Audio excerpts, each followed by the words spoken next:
In today's Final Touch, if you ever struggled to solve a Rubik's Cube, this will be a little disheartening. We take you to the Rubik's Cube World Championship qualifiers. They took place in London and are sponsored by Red Bull. Makes sense. The contestants here are competing for a place at the World Championship Finals in Boston later this 3-4 seconds.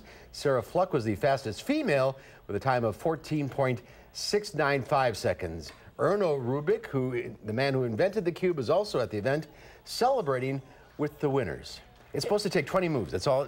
It's incredible. And a lot of them did it one-handed, too. I know, it's just, wow. I've never solved the thing. Neither have I. All right, that's our time for now. Thanks for watching. News 3 at 5 starts right now.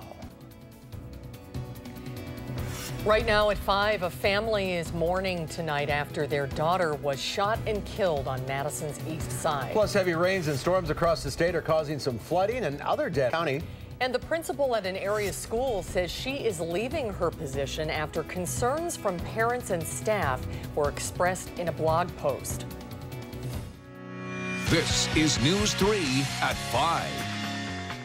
Thanks for staying with us tonight. Family and friends are remembering a teenager who died after a shooting last week on Madison's east side. 15-year-old Amariah Kimbrough from Cottage Grove was discovered in a car with a single gunshot wound. Rose Schmidt talked to her mom and is in the newsroom now to tell us how she wants her daughter to be remembered. Rose? I'm Mark and Susan. Amaria's mom called her fearless and said she demanded attention when she walked into a room. She dreamed of becoming a model or a singer when she grew up, dreams her mom was constantly trying to make come true. Amaria was a sophomore at Monona Grove High School. Her mom said she was also involved in choir at school. Police are still trying to figure out what happened the night she was shot. It happened at the Quick Trip gas station on Buckeye Road on Madison's far east side. Now, at this time, the shooting appears to be accidental, but police say they are still investigating. Officers tell me there were a large number of people around at the time of the incident. All right, Rose Schmidt live in the newsroom. Thank you. Let's get a look now at your first alert to weather. Meteorologist Dave Caulfield is in the Weather Center. Hi, Dave. Hi, Mark. A number of people across southern Wisconsin still dealing with some flooding from the rain over the past couple of days. The good news is the radar looking pretty quiet at the present time for southern Wisconsin. We do have some severe thunderstorms closer to the Interstate 80 corridor in north central Illinois. But zooming in on southern Wisconsin, just a few patches of drizzle and light rain as we head into the next couple of hours. That's what we're seeing right now in Madison. Current conditions at 67 with cloudy skies and a little bit of drizzle showing up. East wind at 10 miles per hour. That dew point at 63. Still some fog closer to the lakeshore of Lake Michigan. Otherwise, visibility not a problem. Temperatures are in the 60s and 70s. We're in the 50s closer to Milwaukee. Dew points in the 50s and 60s. Maybe a 70 or 2 closer to Platteville. So still a little bit on the humid side, and wind speeds out of the east and northeast at about 10 to 15 miles per hour this evening.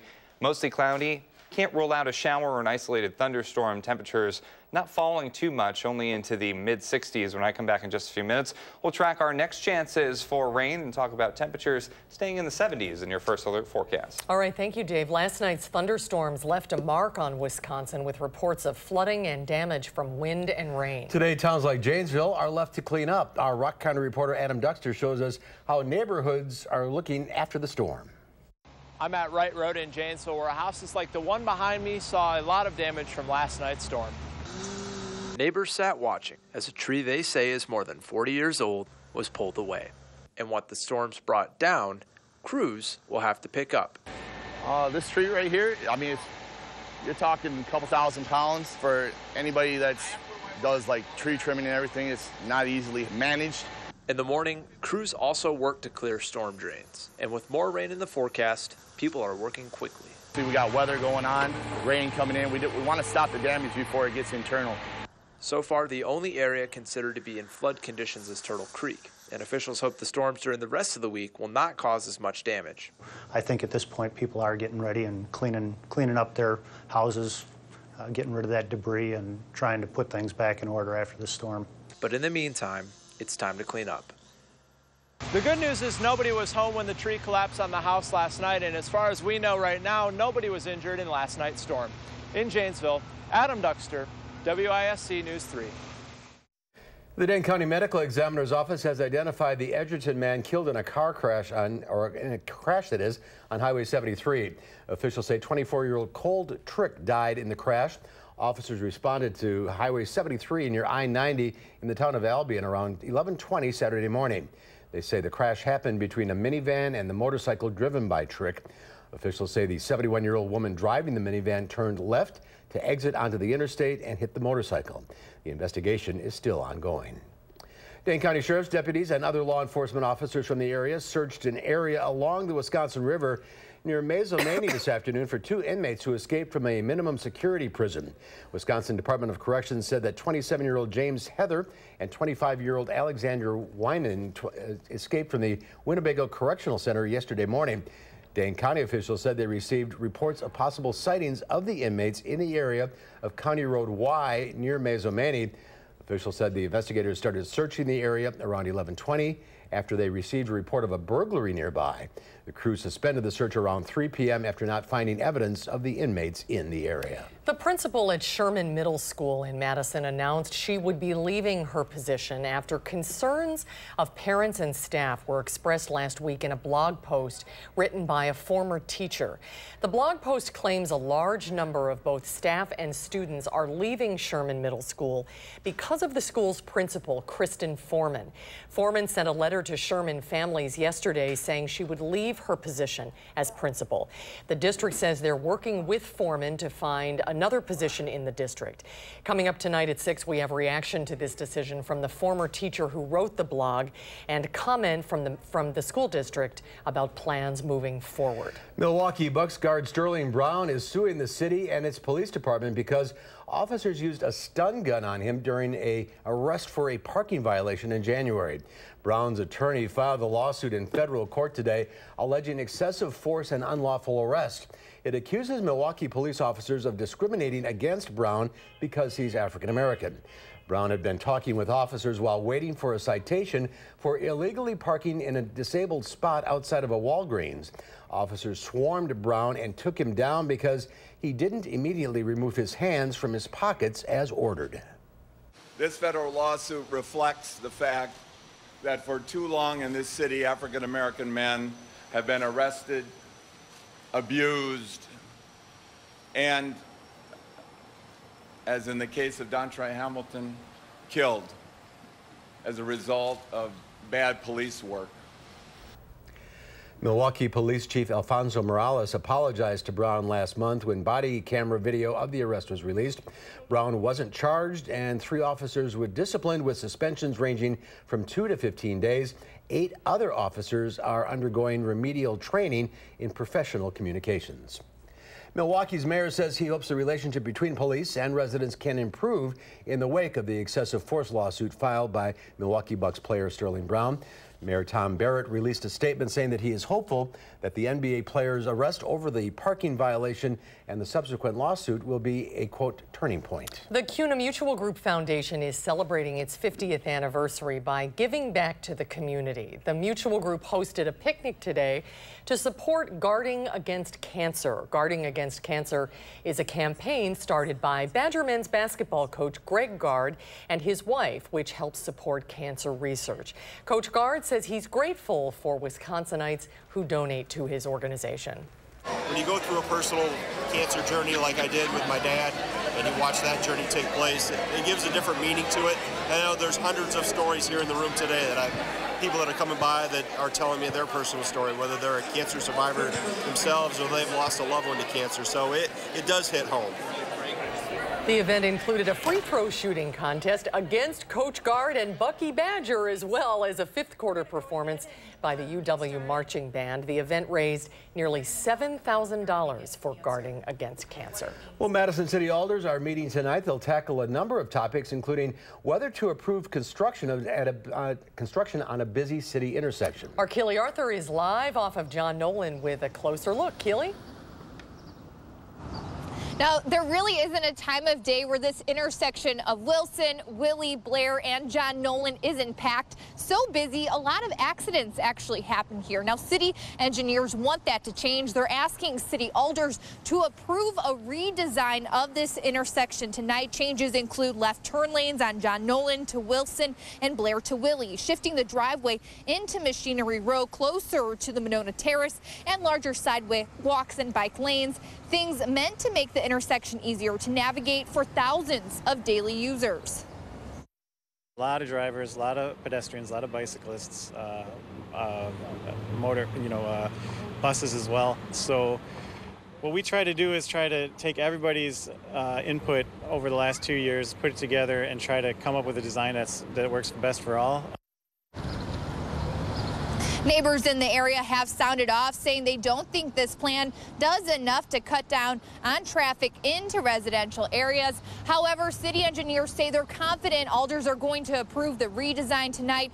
They're going to have to approve funding later on this fall for construction to break ground in 2019. We will be following this story and a number of other council stories tonight and bring you an update on News 3 at 10. We will see you then. Thanks, Keely. That intersection is a mess. Oh, yeah. Well, a new vehicle registration fee also expected to be introduced at the council meeting tonight. Mayor Paul Soglin is considering a $7 per vehicle registration tax in Madison. It would cover transportation costs and free up general fund dollars to cover an expected budget shortfall next year. The money would have to be used to pay for city roads and not go into the generic budget.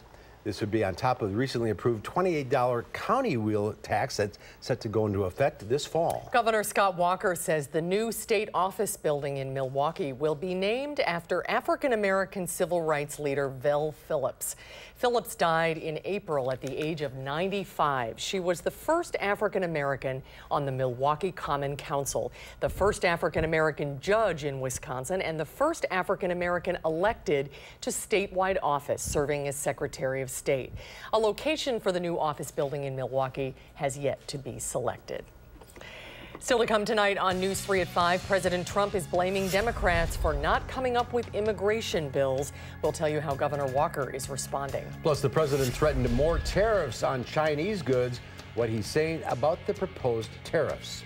And on Wall Street, responded poorly to that tariffs news. The Dow down 287 points, the NASDAQ lost 21, the S&P 500 off 11. We'll be right back.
President Trump says he does not want to separate children from parents who illegally cross the border into the United States. His comments come as his zero-tolerance policy continues to spark backlash, including many in his own party. President Trump told a group of independent business owners today that it's up to Congress, not him, to stop the family separation crisis at the border. The Trump administration's zero-tolerance policy separating children from parents who enter the country illegally is drawing intense criticism, even among Republicans, including Texas Republican Ted Cruz. All of us are horrified at the images we're seeing. We're seeing little boys, little girls pulled away from their mothers and fathers. Cruz is introducing a Senate bill that would reunite separated families, authorize new temporary shelters to house them, and double the number of federal immigration judges to work through a backlog of asylum requests. Senator Cruz's plan has some Republican support, but President Trump has said he doesn't want judges, he wants border security. And Governor Walker's office is weighing in on the Trump administration's decision to separate those children from their parents. They say it's a federal issue. Walker is taking heated criticism from Democrats over his decision to honor a request from Arizona officials and deploy Wisconsin National Guard troops to that state to bolster border security. Democrats are accusing Walker of helping Trump take children away from parents. Walker's spokeswoman says Trump's policy is a federal one, and anyone with concerns about it should contact their federal lawmakers. Concerns of a full-fledged trade war with China are rattling investors, sparking a sell-off today. Yesterday, the president threatened more tariffs on an additional $200 billion in Chinese goods, with China promising to retaliate. The Trump administration accuses China of taking advantage of the U.S., and talks so far have yielded no progress on trade. Experts say, though, there is still time to work it out. China has been taking out $500 billion a year out of our country and rebuilding China. It's time, folks. It's time. So we're going to get smart. The first proposed tariffs on Chinese goods are not set to take effect until July 6th. Wall Street reacted nervously today. The Dow closed down for a sixth straight day, enough to erase its 2018 gains. A new crop of police officers is about to hit the streets of Chicago, this following a violent weekend in the city. A record 230 cadets graduated from Chicago's Police Academy today. The new officers will be on the front lines of the city's ongoing gun violence epidemic, one that turns some areas of the city into war zones during the summer months. The Chicago Tribune tracks shootings and reported over the weekend 55 people were shot, 9 fatally. So far this year, 1,239 people have been shot in Chicago. That's about 400 fewer shootings during the same period last year. Chicago Mayor Rahm Emanuel credits city-led measures for the downward trend. We're also going to begin the summer with a record 32,000 kids in summer jobs working for the city of Chicago. The mayor told the new officers he looks forward to the day when Chicago's known not for the number of shootings, but for the number of high school graduates. Let's head outside to the weather patio. Dave's watching the weather. Is it raining out there, Dave?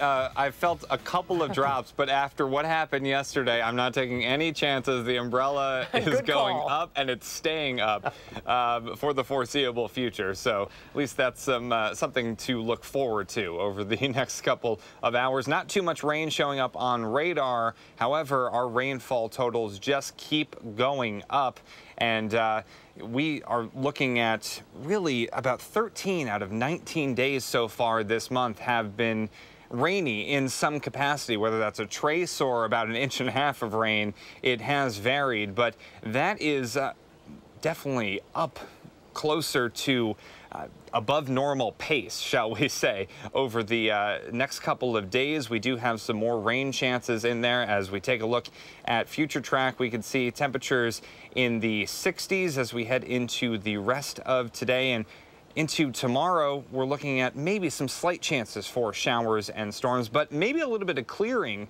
as well, especially for spots north of Madison on future track. And then temperatures, I think, maxing out in the mid-70s by the time we get to tomorrow afternoon. Wednesday into Thursday, some more slight shower chances visit us later on let's see, Thursday. There we go. But I think for much of Thursday, we are looking good. And really, this rain has been a factor because of all the humidity that we've been getting over the last couple of days, we really haven't had much to do in the atmospheric department. If we have that humidity, then we really don't need a lot of forcing to get that rain to fall. And when it has fallen, we've seen over the past couple of days, it has been very heavy rain. The downpours have been something to be reckoned with. And also, as we head into the 7-day forecast, we can see those rain totals piling up over the month. And for the next couple of days, we are looking at maybe a few thunderstorms here and there on Thursday. For Friday, we're breezy with good thunderstorm chances with us, temperatures in the low 70s. Saturday, I do think we get a lot of those thunderstorm chances out of here by the time we get to later on Saturday. And then Sunday and Monday, those are the days to circle, folks, because we can finally give our umbrella a rest. It has been a very rainy month so far, and I don't think that trend will be changing as we head to the end of the month. By the time we get to next Friday and Saturday, more rain chances come in by next week. Humid weather comes back as well, with temperatures creeping up through the 80s as we head into next week. So let's take a look at your first alert traffic update. We're taking a live look at Rimrock Road and the Beltline. A little bit of slow go showing up at the present time, and we do have an accident showing up on the Beltline as well, but no other major problems across Dane County. That is causing some slowdowns on the Beltline. We do have some slow go eastbound and westbound, but right now closer to Stoughton Road and the interstate, not looking too bad, but right near Fish Hatchery Road and Park Street, we are seeing those slowdowns, and that goes a little bit further back closer to Seminole Highway as well. Your drive times, Verona Road to John Nolan, that's 7 minutes with an average speed of around 35 miles per hour. And eastbound John Nolan to the interstate, only 5 minutes right now, so that's not looking that bad, with an average speed of around 50 miles per hour. But we haven't had this month so far, Mark and Susan, 2 straight days of non-rainy weather. That is just remarkable to think about, where the umbrella hasn't had pretty much any break so far in this month. And if this trend continues, which I think it will, it could be one of the rainiest months, not in rain totals necessarily, but in rainy days that we've seen in Madison. That's 2 months in a row after rainy May. Yeah, exactly. Yeah. I mean, I was told when I was younger that Mother Nature is crying when it rains. Why is she so sad? You know, everything's all right. Well, life is good. Rainy days and Tuesdays always get you down. Yes, exactly. All right, thank you, Dave. Still ahead on News 3 at 5, an on-screen superhero is recognizing a real-life superhero. We'll have that story when we come back.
The MTV Movie and TV Awards aired last night, giving out top honors in more quirky categories like Most Frightened Performance and Best Hero. But this year, one award highlighted a real-life superhero. Henna Doba has a recap. Some of Hollywood and pop culture's biggest stars walked the red carpet for the MTV Movie and TV Awards, one of the few award shows where winners are decided online by the public. Comedian Tiffany Haddish was at the helm as the show's first black woman to host the ceremony. And the party continues, y'all. Black Panther was the night's big winner, nabbing the coveted Best Movie Award. The first African-American film to earn more than $1 billion at the box office took home 4 statues, including Michael B. Jordan winning Best Villain. It's incredible when the stereotype used to be people of color couldn't bring y'all out to the theater and be able to make these types of films and bring this type of impact to you guys. One of the biggest moments of the night is when Black Panther himself, Chadwick Boseman, took the stage to accept his award for Best Hero. He acknowledged real-life hero James Shaw Jr., the man who heroically stopped a shooter at a Tennessee Waffle House in April. You save lives. Come on up here. So this is going to live at your house. The kids of Stranger Things won 3 awards for Most Frightened Performance, Best Musical Moment, and Best Show. We really got to thank the fans, because if we didn't have people watching the show, we definitely wouldn't be standing up here right now. The night's other winners included Gal Gadot as Wonder Woman for Best Fight and Keeping Up with the Kardashians for Best Reality Show. Henna Doba, CBS News. Sorry, I missed it. All right, we'll have a final check of the weather when we come back.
Tonight on the CBS Evening News, the president heads to Capitol Hill as pressure builds to stop separating kids and families at the border. We go undercover to investigate state attorneys general selling high-priced access to lobbyists, and two brothers in arms reunited more than 74 years after D-Day. Tonight on the CBS Evening News. Followed by News 3 at 6. Kind of sprinkly out there a little bit. Yeah, a little drizzle, some sprinkles possible later on tonight.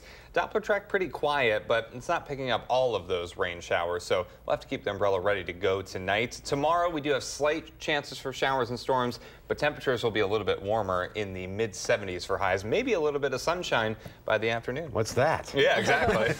Thank you, Dave. Thanks for watching, everybody. Hope to see you back here for News 3 at 6.